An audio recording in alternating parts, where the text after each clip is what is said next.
Здравейте, скъпи зрители и особено вие пенсионери и хора над 60 години.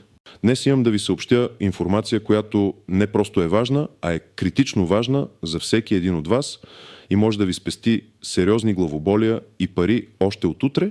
През последните месеци ставаме свидетели на редица промени в законодателството, които засягат пряко ежедневието ни.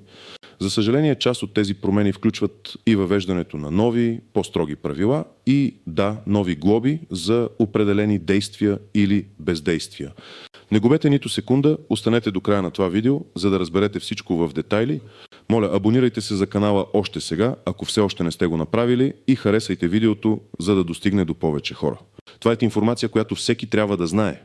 Сърцевината на проблема, с който се сблъскваме днес, е промяната в подхода на държавните и общинските институции към контрола и прилагането на съществуващи и нововъведени норми.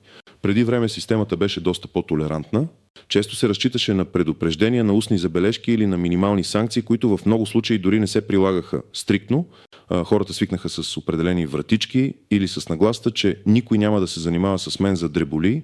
Ето тук е голямата промяна. Сега подходът е съвсем различен.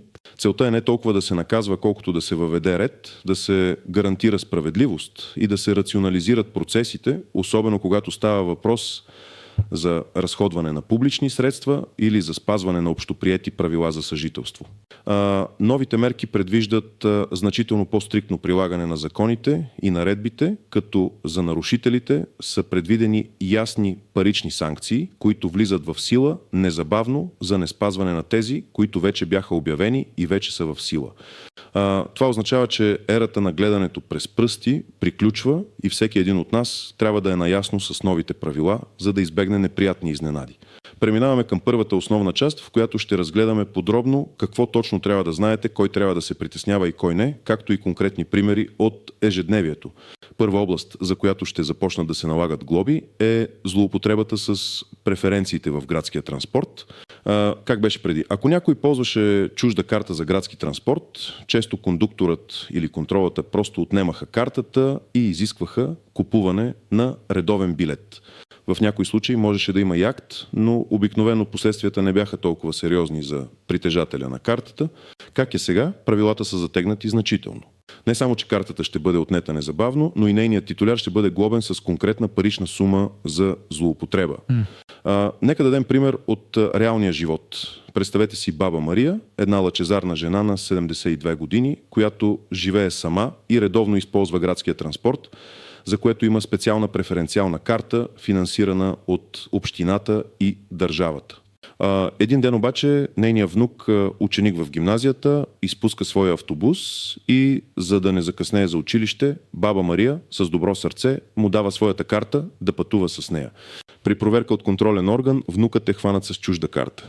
Преди, може би, щяха просто да му вземат картата и да го накарат да плати редовен билет. Сега обаче правилата са безкомпромисни. Не само, че картата ще бъде отнета незабавно и ще се наложи заплащане на редовна цена за пътуване, но баба Мария, като титуляр на картата, ще бъде глобена с сума между 50 и 100 лева за злоупотреба с преференции, предназначени лично за нея. Освен това, може да й бъде наложена забрана да ползва подобни отстъпки за определен период от време, което ще рече, че ще трябва да плаща пълна цена за билети и карти през този период. Защо е така? Защото тези преференции са социално подпомагане, финансирано от всички данъкоплатци, и всяка злоупотреба е пряко нарушение на обществения ред и справедливост, водещо до загуби за общинския бюджет и за тези, които реално имат нужда от тази помощ. Втора област е свързана с поддръжката на собствеността, особено когато тя засяга обществени пространства. Как беше преди? Ако имотът ви не беше поддържан добре, например, ако клони от дърветата ви надвисваха над тротуара или оградата ви беше паднала, общината обикновено изпращаше предупреждение. Следваше определен срок за отстраняване на проблема, а ако това не се случеше, в крайен случай можеха да извършат дейността за ваша сметка, но рядко се налагаха директни глоби. Как е сега? Новите наредби са много по-стриктни. Вече не става въпрос само за естетика, а за безопасност и спазване на градоустройствени норми. Глобата идва веднага, без дълги предупреждения. Ето един пример. Дядо Петър на 68 години притежава къща с градина. Той е отдаден градинар, но с годините физическите му възможности намаляват. Едно от дърветата в двора му, стара и буйна череша, е пуснало клони, които вече се простират на тротуара пред къщата. При силен вятър или дъжд клоните пречат на пешеходците, а има и риск да паднат, причинявайки щети или наранявания. Общински служител, извършващ рутинна проверка, забелязва проблема. Преди дядо Петър щеше да получи писмо с покана да подреже клоните. Сега той ще бъде глобен с между 150 и 300 лева за неподдържане на имота си в съответствие с общинските наредби, тъй като създава опасност за обществеността.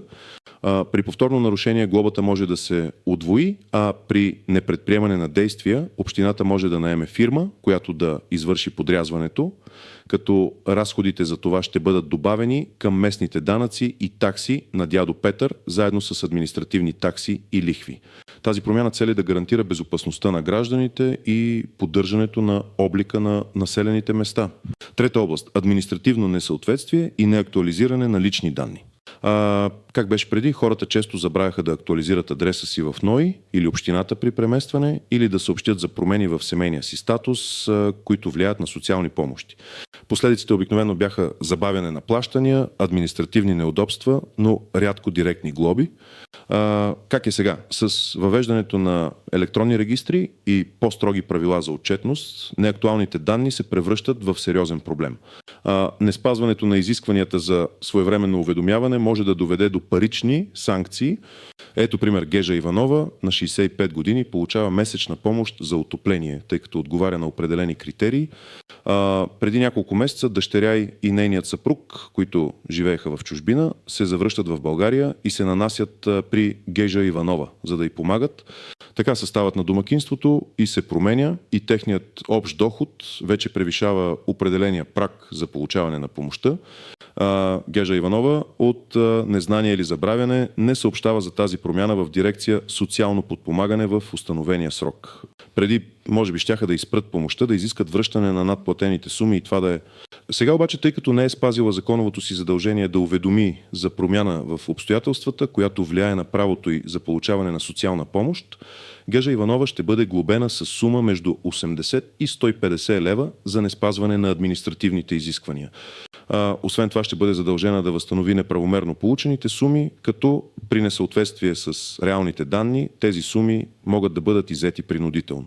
Тази мярка е насочена към гарантиране на коректността на данните в регистрите и ефективното разходване на публичните средства, като се избягват злоупотреби. Четвърта област, засягаща всички, но особено чувствителна за по-възрастните хора, правила за управление на отпадъците. Как беше преди? Много хора не спазваха правилата за разделно събиране на отпадъци или изхвърляха строителни отпадъци, стари мебели и електроуреди на нерегламентирани места. Често се разчиташе на толерантност или на късмет, че няма да бъдат хванати. Глобите бяха по-скоро редки и трудно приложими. Как е сега? Общините инвестират сериозни средства в системи за разделно събиране и в кампании за повишаване на екологичното съзнание. В резултат контролът е засилен, а глобите за неспазване на правилата са значителни и се прилагат стриктно. Ето още един пример. Семейство Георгиеви и двамата над 60 години живеят в апартамент. Те са свикнали да изхвърлят всички отпадъци, пластмасови бутилки, стъклени буркани, хартия в един общ контейнер пред блока, без да се съобразяват с цветните контейнери за разделно събиране. Една сутрин, докато дядо Георги изхвърлял пълна торба с пластмасови отпадъци в контейнера за смесени отпадъци, общински инспектор, извършващ проверка, го забелязва. Преди, може би, инспекторът просто щеше да направи забележка или да даде информационна брошура. Сега, дядо Георги ще бъде глобен с сума между 70 и 120 лева за неспазване на правилата за разделно събиране на отпадъци, което е нарушение на наредбата за управление на отпадъците на общината. При повторно нарушение глобата може да достигне и по-високи стойности. Целта на тези мерки е да се намали общото количество битови отпадъци, изпращани за депониране, да се улесни рециклирането и да се опази околната среда, което е от полза за всички жители на общината. Сега преминаваме към втората важна част – изключенията от правилата, потенциалните клопки и неочевидните нюанси, които могат да ви предпазят от неприятности. Изключенията, разбира се, съществуват, но те трябва да бъдат обосновани и документирани. Например, ако не сте могли да актуализирате данните си поради внезапна и сериозна болест, която ви е попречила да напуснете дома си или да използвате електронни услуги и затова имате медицинско свидетелство, това може да бъде уважено като основание за обжалване на глоба. Същото важи и за отсъствие от страната, ако сте отсъствали за дълъг период от време, но това е било надлежно декларирано пред властите и не сте били наясно с промените в законите. Важно е обаче да се отбележи, че незнанието не извинява е принцип, който все повече се прилага. Не може просто да кажете не знаех и да очаквате да бъдете освободени от отговорност. Трябва активно да търсите информация и да сте информирани. Има и клопки, за които трябва да сте внимателни. Една от най-големите е разчитането на информация от съседи, приятели или роднини, вместо да се доверявате на официални източници. Често информацията се предава неточно, устаряла е или е тълкувана погрешно. Винаги проверявайте директно в съответните институции. Община, НОИ, социални служби, дирекции по транспорта. Друга клопка е предположението, че това няма да се случи на мен. Статистиката показва, че именно хората, които са най-уверени в това, че са недосегаеми, често стават жертва на нови правила. Неочевидни нюанси. Трябва да знаете, че често има разлики в наредбите между различните общини. Едно и също нарушение може да има различна тежест или глоба в София, Пловдив или във Варна. Винаги проверявайте местните наредби. Освен това, някои от глобите могат да бъдат обжалвани пред съответния орган или пред съда, но за това е необходима солидна аргументация и спазване на законови срокове. Не пропускайте тези срокове. При обжалване е важно да представите всички доказателства в своя защита. Снимки, документи, свидетелски показания, ако е приложимо. Друг важен нюанс е отговорността. Например, при имот под наем, кой е отговорен за поддръжката, собственикът или наемателят. Това обикновено се договаря в договора за наем, но пред закона собственикът почти винаги носи основната отговорност и трябва да се увери, че наемателят спазва правилата. И така, какви конкретни стъпки трябва да предприемете още днес, за да се защитите от тези нови глоби? Моето практическо съветване е ясно и директно. Първо, актуализирайте всички свои лични данни. Това включва адрес по местоживеене, телефонен номер, имейл, ако ползвате, във всички институции, с които имате взаимоотношения, но и община, дирекция, социално подпомагане, личен лекар. Уверете се, че всяка кореспонденция може да достигне до вас. Второ, прегледайте отново правилата за ползване на преференции. Ако имате карта за градски транспорт, прочетете внимателно условията за нейното ползване. Не я давайте на никого, дори и на най-близките си. Тя е персонална. Трето, инспектирайте своята собственост. Ако притежавате къща, апартамент или двор, проверете дали няма надвиснали клони, опасни огради, неукрепени елементи, които могат да застрашат безопасността на пешеходци или съседи.